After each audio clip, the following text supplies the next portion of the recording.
À nouveau, Emmanuel Macron et d'autres dirigeants européens ont promis de nouvelles sanctions terribles contre la Russie.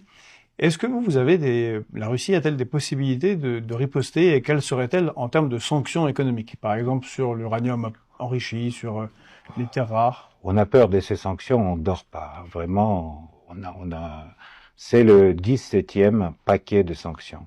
Il y en avait avant 16. Aujourd'hui, il y a 25 850 sanctions contre la Russie. Et l'économie russe est en hausse, et l'économie française et l'économie de l'Union européenne est en baisse. Voilà le résultat. Donc, 17e paquet, 20e paquet, 40e paquet, on s'en fiche.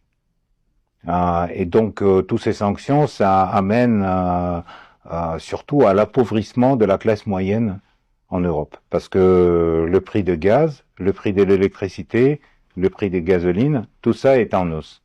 Et il y a la fermeture des usines en Allemagne, il y a l'industrie française qui déménage aux États-Unis, il y a des éléments, pour l'instant, des éléments de crise que les dirigeants français cachent de leur population pour ils cachent le lien de cette crise économique avec les sanctions anti-russes, parce que la Russie fournissait du gaz et du pétrole pas cher, tandis qu'aujourd'hui les Européens achètent le gaz et le pétrole américain qui est 3 fois plus cher.